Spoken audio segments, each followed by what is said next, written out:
Hello বন্ধুরা, প্রিয়া ইপসা কিচেনে তোমাদের সবাইকে স্বাগত। বৃষ্টির দিনে খিচুড়ি খেতে কার না ভালো লাগে, সেটা দুপুরেই হোক বা রাত্রে।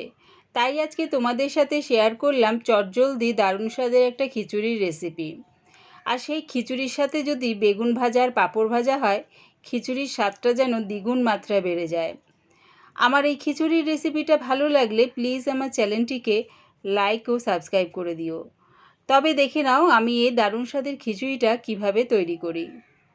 খিচুড়ি করার জন্য আমি নিয়ে নিয়েছি সেদ্ধ চাল। তোমরা চাইলে এটা আতপ চাল বা গোবিন্দভোগ চাল দিয়েও করতে পারো।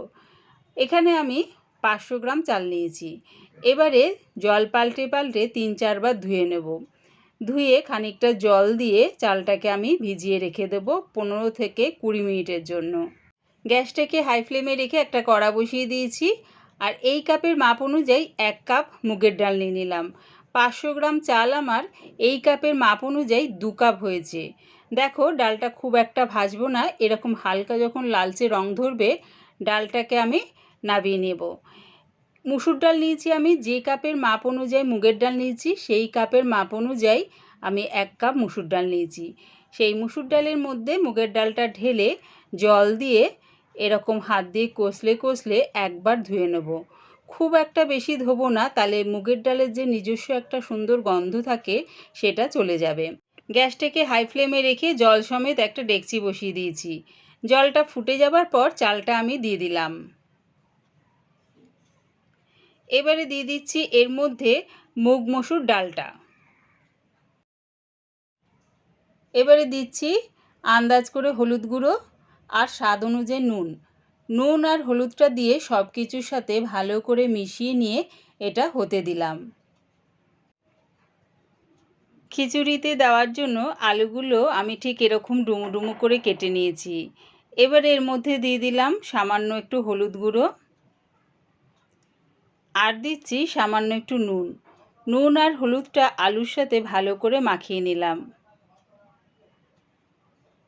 আরেক দিকে গ্যাসটাকে হাই ফ্লেমে রেখে একটা কড়া বসিয়ে দিয়েছি।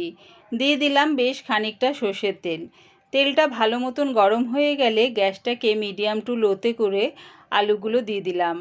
আলুগুলো উল্টে পাল্টে লাল লাল করে ভেজে নেব। গ্যাসটাকে মিডিয়াম টু লোতে করে ভাজলে কি হবে, আলুগুলো ভাজতে ভাজতেই বেশ অনেকটা সেদ্ধ হয়ে যাবে। আলুটা ভাজতে ভাজতে একটা পেস্ট বানিয়ে নেব। মিক্সির জারে দিয়ে দিলাম একটা বড় সাইজের পেঁয়াজ কুচি, দুটো মাঝারি সাইজের টমেটো কুচি আর দিচ্ছি 1 ইঞ্চি আদার টুকরো। সামান্য একটু জল দিয়ে এটার একটা পেস্ট বানিয়ে নেব।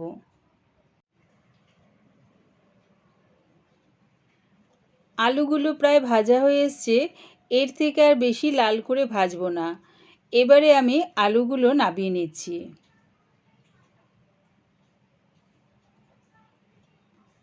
যখন দেখবে চাল আর ডালটা অর্ধেক সেদ্ধ হয়ে গেছে তখনই আলুগুলো দিয়ে দিলাম। আলুগুলো যদি আগের থেকে দেওয়া হয় তাহলে আলুগুলো খিচুড়ির মধ্যে একদম গলে যাবে। তাই যখন দেখবে এরকম চাল আর ডালটা দেখো ঠিক অর্ধেক সেদ্ধ হয়েছে তখনই আলুগুলো দিও। আলু ভাজা তেলের মধ্যে ফোড়নের জন্য দিয়ে দিলাম 3টে ছোটো এলাচ, একটা দারচিনির টুকরো আর দিলাম একটা তেজপাতা 2 টুকরো করে। যখন দেখবে ফোড়নের থেকে সুন্দর একটা গন্ধ বেরোচ্ছে তার মানে ফোড়নটা আমার ভাজা হয়ে গেছে। এবারে এর মধ্যে দিয়ে দিলাম টমেটো, আদা আর পেঁয়াজের পেস্টটা। দিচ্ছি আন্দাজ করে হলুদ গুঁড়ো। হলুদ গুঁড়োটা বুঝিয়ে দিও, খিচুড়িটা বসানোর সময় সেখানে কিন্তু হলুদ ব্যবহার করেছিলাম। দিলাম 1 চামচ জিরের গুঁড়ো, 1 চামচ ধনের গুঁড়ো, হাফ চামচ লঙ্কার গুঁড়ো আর দিলাম স্বাদ অনুযায়ী নুন। নুনটাও কিন্তু বুঝেই দিও, খিচুড়িটা বসানোর সময় সেখানেও কিন্তু নুন ব্যবহার করেছিলাম। সব কিছু দিয়ে মশলাটাকে আমি ভালো করে কষিয়ে নেব।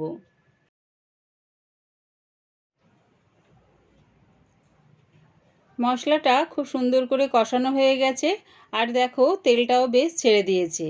এদিকে খিচুড়িটাও হয়ে এসছে, চাল আর ডালটা সেদ্ধ হয়ে গেছে। তাই একটু খিচুড়িটা নাড়িয়ে চাড়িয়ে যে মশলাটা এখন করলাম সেটা খিচুড়ির মধ্যে দিয়ে দিচ্ছি। মশলাটা খিচুড়ির সাথে ভালো করে মিশিয়ে নিয়ে আরও 2 মিনিটের জন্য ফুটিয়ে নেব। তাহলে কি হবে, মশলার স্বাদ আর গন্ধটা খিচুড়ির সাথে ভালো করে মিশে যাবে। খিচুড়ির মধ্যে দেওয়ার জন্য একটা ভাজা মশলা বানিয়ে নেব। গ্যাসটাকে মিডিয়ামে রেখে একটা কড়া বসিয়ে দিয়েছি। এর মধ্যে দিয়ে দিলাম 3টে শুকনো লঙ্কা, 1 চামচ গোটা ধনে, 1 চামচ গোটা জিরে আর দিলাম 1/2 চামচ মৌরি। এইটা হালকা করে একটু ভেজে নেব। যখন দেখবে মশলাগুলোর থেকে সুন্দর একটা গন্ধ বেরোচ্ছে, তার মানে এটা ভাজা হয়ে গেছে। এটা নাবিয়ে ঠান্ডা করে মিক্সিতে এটা গুঁড়ো করে নেব। দেখো, এর থেকে আর বেশি ভাজবো না। খিচুড়িটা একটু নাড়িয়ে চাড়িয়ে গ্যাসটাকে এবারে অফ করে দেব। যে ভাজা মশলাটা বানিয়ে রেখেছিলাম সেটা দিয়ে দিলাম আমি 1 চামচের মতন। আর দিলাম 4টে কাঁচা লঙ্কা, দিচ্ছি 2 চামচ ঘি।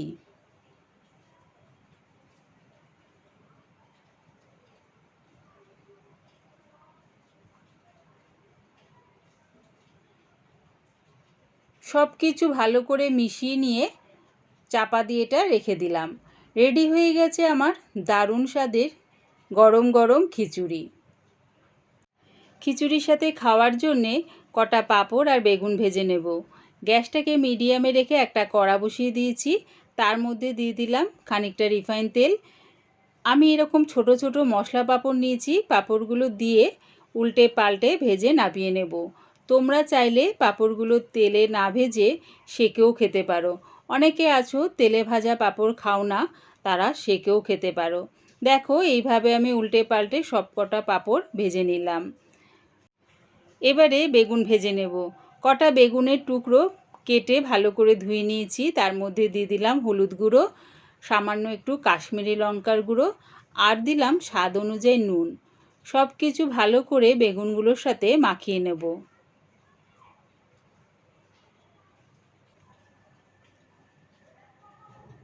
ওই পাঁপড় ভাজা তেলের মধ্যে বেগুনগুলো দিয়ে উল্টে পাল্টে লাল লাল করে ভেজে নামিয়ে নেব।